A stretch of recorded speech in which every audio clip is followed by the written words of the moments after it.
Good evening, everyone. It's story time with everybody's favorite elf, Sarah Gates. Mickey's Christmas Carol. One snowy Christmas Eve, one person was not thinking about trees or presents. His name was Ebenezer Scrooge. Scrooge hurried past a group of carolers. "God bless you, sir," one of them called out. "Please spare a coin for a poor hungry child." "Bah, humbug," replied Scrooge. "If the poor want to be rich, let them work as hard as I do." With his cane, Scrooge knocked the snow from the sign above his office door. He was thinking about his partner, Jacob Marley, who had passed away 7 years ago this very night. He was a good one. He robbed the widows and swindled the poor, Scrooge chuckled to himself. Scrooge's clerk, Bob Cratchit, was busy working. "It's freezing today," he thought. "Surely Scrooge won't miss one little piece of coal." "Caught you!" Scrooge shouted, bursting into the room. "That coal cost a pretty penny, you know." I was just trying to thaw my ink," stammered Cratchit. "Bah! You used a piece last week," the miserly Scrooge replied. "Now get back to work." Old Scrooge sat down at his desk and lovingly polished his gold coins until they glowed brightly. He weighed them on the scales and stacked them carefully on the desktop.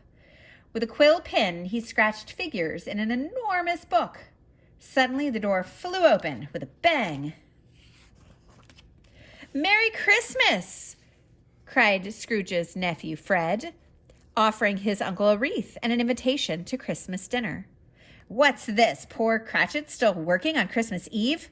"Bah, humbug!" snorted Scrooge, snatching the wreath from Fred and throwing it into the fire. "We never close.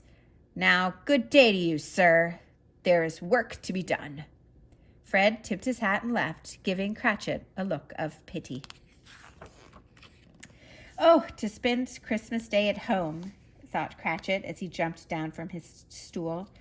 "Mind you are in even earlier the day after, and don't forget my dirty laundry," snapped Scrooge. Cratchit nodded as he snatched up the bag of laundry and shouted, "Merry Christmas," as he left. Scrooge locked up his office and hurried home. "Am I seeing things? No, it couldn't be. Jacob Marley? Is that you?" gasped Scrooge, looking at his door knocker. The face of the door called softly, "Scrooge." Frightened, Scrooge yanked open the door, ran inside, and slammed the door behind him. Scrooge ran up the stairs 3 at a time, but behind him he could hear the sound of chains clanking. Looking over his shoulder, he froze in his tracks. It was the ghost of Marley. Scrooge ran into his bedroom and bolted the door shut. He sank down in his chair. He knew that no door had ever kept a ghost out, although the ghost knocked politely, before he floated in. "Scrooge, don't you recognize your old friend?" asked the ghost. "I was your partner, Jacob Marley."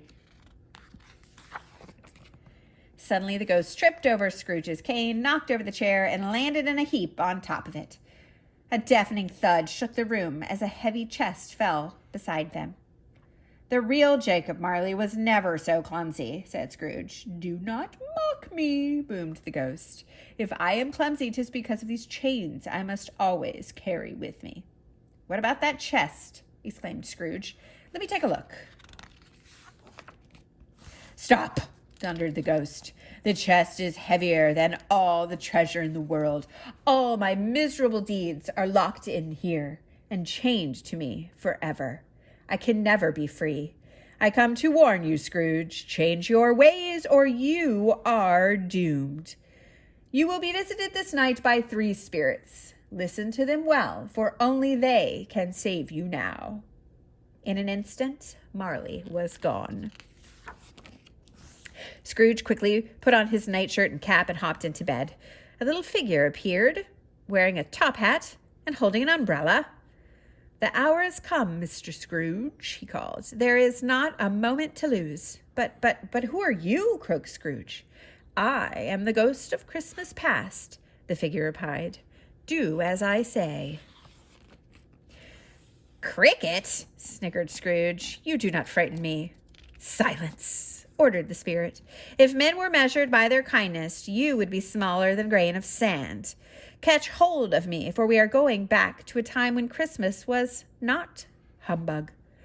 The window flew open, and instantly Scrooge and the spirit of Christmas past soared over rooftops and chimneys, the spirit's red umbrella keeping them afloat. They stopped outside the window of a brightly lit house. "It's Isabel!" cried Scrooge, remembering the girl he'd once loved. "But who is that she's dancing with so merrily?" "That man was you, Scrooge," whispered the spirit, "in the days when you, too, were kind and cheerful." Then the spirit whisked Scrooge away to another scene. Scrooge's younger self sat behind his desk laden with money, but Isabel was crying. "Your greed drove her away, Ebenezer," said the spirit. "You were to marry, but you loved only money." "I wanted us to be happy, to be rich," moaned Scrooge. "You left her with nothing," accused the spirit. Suddenly, Scrooge found himself back in bed. That must have been a bad dream, he thought. Then he thought of Isabel and how his love of money had ruined his chance of happiness with the girl he loved. Scrooge was sobbing into his pillow when he felt a heavy hand on his shoulder. "I am the ghost of Christmas present," boomed a giant. "Oh, please," cried Scrooge, "spare me." The giant picked up Scrooge. "So this is the rogue who swindles ladies. Money cannot buy happiness, and only my generosity can save you now. Have a grape? Why don't you?" With that, the spirit took an enormous bunch of grapes from his pocket and dropped Scrooge onto it. Scrooge called out for help. "I have the power to give you life, but what have you ever given?" asked the giant. "Let us take a look." "There's no time to lose," the spirit cried, scooping up Scrooge. He pushed open the roof and stepped out. The giant carried Scrooge down the street and stopped and picked up a street lamp and shone the light upon a tiny rundown house. "What a dreadful little house!" exclaimed Scrooge, looking in the window. "There's Bob Cratchit. Does he live here?" The spirit scowled. "Look how he lives, thanks to your generosity. Look at the food his family will eat this Christmas." The hungry Cratchit family was about to eat the smallest goose Scrooge had ever seen. What is in that huge pot on the stove?" he commented. "Your laundry," said the spirit. A small boy hobbled into the room, leaning on a little crutch. "That is Tiny Tim," replied the spirit. "He is very sick. He must have good food every day to make him well again." When Scrooge stepped back from the window, the spirit had disappeared. A haze hung in the air. "Help!" he called back. "Don't leave me here. Come back!" The mist swirled around him until all he could see were clouds of white. Suddenly, Scrooge sneezed so hard that he went flying through the air and then landed in soft snow near some tombstones. The clouds cleared and Scrooge was no longer alone. A horrible specter stood silently before him, breathing fog and mist. Suddenly, the spirit spoke. "I am the ghost of Christmas yet to come. Who are you looking for in this lonely place?" "Please, sir, help me find Tiny Tim," begged Scrooge. Very slowly, the spirit raised his hand and pointed to a tombstone. Scrooge looked and saw Bob Cratchit placing Tiny Tim's little crutch on a grave. Tears rolled down Cratchit's face. Scrooge's heart sank. He wanted to say how sorry he was when all suddenly a bell began to toll.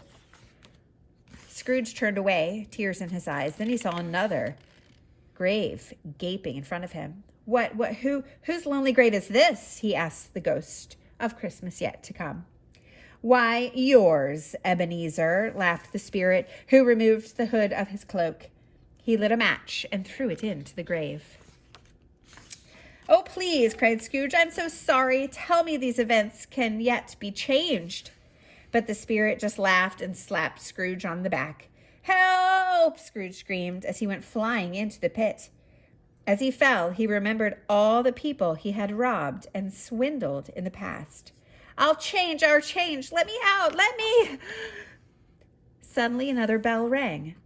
Scrooge opened his eyes, jumped out of bed, and ran to the window. The sun shone brightly.